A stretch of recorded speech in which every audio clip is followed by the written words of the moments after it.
Voici la correction de l'exercice 2 de la deuxième partie du sujet 0 numéro 2 pour les élèves qui n'ont pas suivi l'enseignement de spécialité. Alors, dans cet exercice, il y a deux parties qui sont indépendantes. Partie A. Dans un lycée contenant 2000 élèves, on donne la répartition des effectifs suivant le sexe et le choix de la langue vivante. Donc on a les filles, les garçons, on a choisi la langue vivante anglais ou alors une autre langue vivante. Première question. Un élève affirme « Dans ce lycée, il y a autant de filles que de garçons. A-t-il raison ? Justifié. » Bon, on va compter combien il y a de filles et puis combien il y a de garçons, puis on va bien voir. Les filles, on en a 712 plus 288. Donc, partie A, première question. Donc, on fait 712 plus 288. Alors, 8 et 2, 10, et je retiens 1. 8 et 1, 9 et 1, 10, et je retiens encore 1. 7 et 2, 9. 9 et 1, 10, 1000. Bon, s'il y a 1000 filles, il y aura 1000 garçons. Donc, effectivement, il y a autant de filles que de garçons dans ce lycée. Donc, l'élève avait raison. Ensuite, on choisit au hasard, de manière équiprobable, un élève dans ce lycée.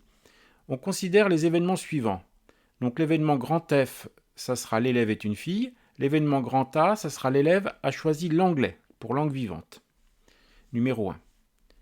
Dans les questions qui suivent, on donnera les résultats sous forme d'une fraction, donc on n'aura pas besoin de simplifier. Donc question 2. Déterminer la probabilité de l'événement A inter F. A, ça veut dire que l'élève a choisi l'anglais, et F, que c'est une fille. Donc l'événement A inter F, il faut qu'on regarde les filles qui ont choisi l'anglais. Alors, les filles qui ont choisi l'anglais, c'est ici. Il y en a 712. Donc, la probabilité de l'événement A inter F, eh bien, ça va être 712 filles qui ont choisi l'anglais sur les 2000 élèves de l'établissement. Et comme on nous dit que ce n'est pas la peine de simplifier, on laisse comme ça. Voilà la probabilité de A inter F. Question numéro 3. Déterminer la probabilité de l'événement A, sachant que l'événement F est réalisé. Alors, ça veut dire qu'on va calculer la probabilité conditionnée par F de l'événement A. Donc, l'ensemble de références maintenant, c'est les 1000 filles. Donc, notre probabilité, elle va s'exprimer par une fraction sur 1000. Et au numérateur de notre fraction, on va mettre 712. C'est le nombre de filles qui ont choisi l'anglais. Donc, voilà pour la probabilité de A sachant F. Quatrième question. Les événements A et F sont-ils indépendants ? Alors, pour savoir si les événements A et F sont indépendants, on va comparer la probabilité de A inter F, qu'on a déjà calculée dans la question 2, avec la probabilité de A multipliée par la probabilité de F. Donc, quatrième question. Probabilité de A. Probabilité d'avoir choisi l'anglais. Alors, les élèves qui ont choisi l'anglais, il y en a 712 plus 728. 712 plus 728.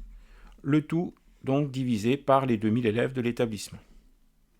Ce qui va nous donner, sur 2000, donc on fait l'addition, 8 et 2, 10, et je retiens 1. 2 et 1, 3, et la retenue 40. 7 et 7, 14, donc 1440. 1440 sur 2000 pour la probabilité de A. Probabilité de F, ça c'est facile. La moitié des élèves sont des filles, donc c'est 1,5. Donc maintenant, on calcule probabilité de A fois probabilité de F. Donc ça va nous faire 1440 sur 2000 fois 1,5.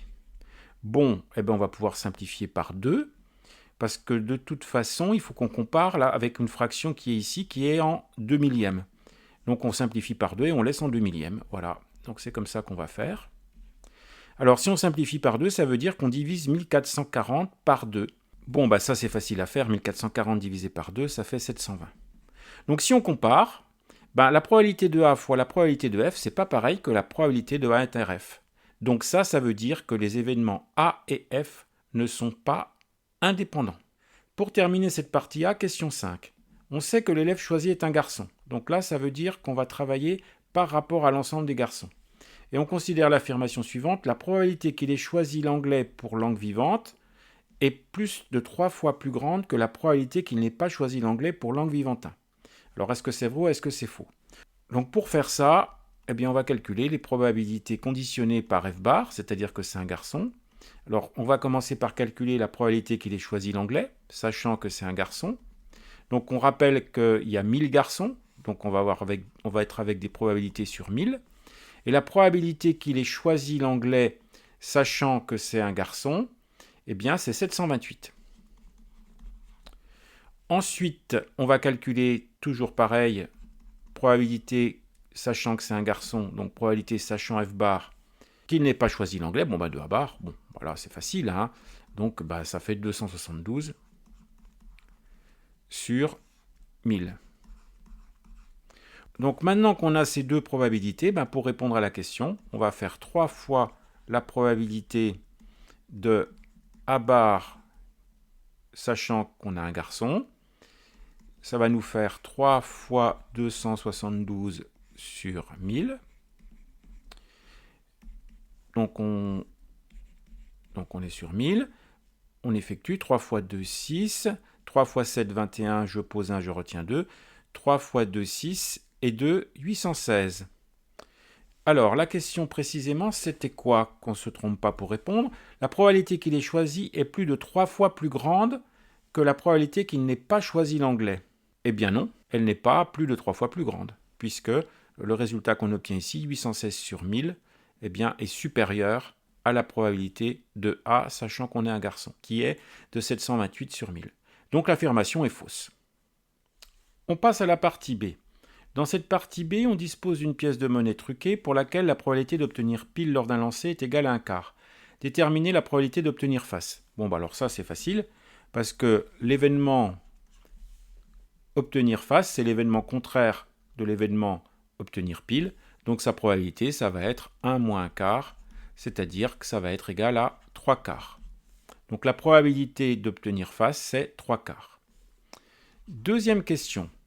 On lance 3 fois de suite cette pièce de monnaie, les 3 lancers étant indépendants, et on note pour chaque lancer le résultat, pile ou face obtenu. Donc représenter la situation par un arbre de probabilité. Donc on va noter P pour pile et F pour face, et on va commencer notre arbre. Alors là, on a quand même 3 étapes, donc on peut peut-être commencer par la fin de l'arbre, ça sera plus facile pour avoir quelque chose de joli. Donc à la fin, ça va se terminer par des piles, face, pile, face, pile, face. Il y en aura 8. Donc je fais l'arbre à l'envers, alors ça peut paraître un petit peu bizarre, mais comme ça, on est sûr de ne pas se faire avoir au niveau de la présentation. Je te conseille de faire ça sur ta copie aussi pour avoir un arbre propre. Alors, la probabilité d'obtenir pile, c'était donc un quart. Et donc là, on a 3 quarts. Donc partout, on va avoir un quart et 3 quarts. Alors, ces situations où on répète de manière indépendante des piles ou face, bon, c'est toujours pareil. Alors là, on aurait pile, face, pile, face. Donc voilà, je remonte. Donc, les événements sont indépendants. Donc partout, on a tout le temps les mêmes probabilités, un quart, 3 quarts. Et puis là, on a pile, face, et donc un quart, 3 quarts. Donc voilà notre arbre. Alors, question petit b. Donc ça, c'était la question petit a. Question petit b. Quelle est la probabilité d'obtenir exactement une fois pile lors de ces 3 lancers? Bon, on va regarder sur notre arbre quand est-ce qu'on a une seule fois pile en suivant les branches. Alors, là, on a pile, pile, pile, c'est pas bon. Pile, face, pile, c'est pas bon. Pile, face, face, voilà. Là, on en a un. Ensuite, on a face, pile, pile, c'est pas bon. Face, pile, face, en voilà un. Et puis enfin, on a face, face, pile ici. Et après le dernier, face, face, face, c'est pas bon. Donc on a 3 chemins sur notre arbre qui nous amènent à ce qu'on nous demande, c'est-à-dire obtenir exactement une fois pile. Alors on va calculer les probabilités associées à chacun de nos chemins. Alors c'est toutes les mêmes, parce qu'à chaque fois, quand on va suivre ces chemins, on va rencontrer à une reprise, la probabilité 1/4, et puis à 2 reprises, la probabilité 3/4.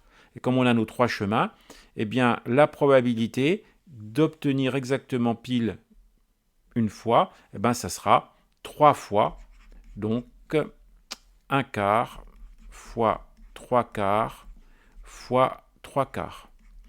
Donc ça nous donne au numérateur 3 fois 3, 9 fois 3, 27, et au dénominateur 4 fois 4, 16 fois 4, 64. Donc la probabilité c'est 27 sur 64 pour la question petit b. Et enfin, question petit c, quelle est la probabilité de ne jamais obtenir pile? Donc ne jamais obtenir pile, ça veut dire qu'on a obtenu que des faces. Alors obtenir que des faces, c'est ici, voilà, c'est sur ce chemin-là. Donc la probabilité, ça va être 3/4 fois 3/4 fois 3/4. 3/4 fois 3/4 fois 3/4. Donc 3 fois 3, 9 fois 3, 27. 27 64e aussi. C'est la même probabilité, exactement. Voilà pour cet exercice.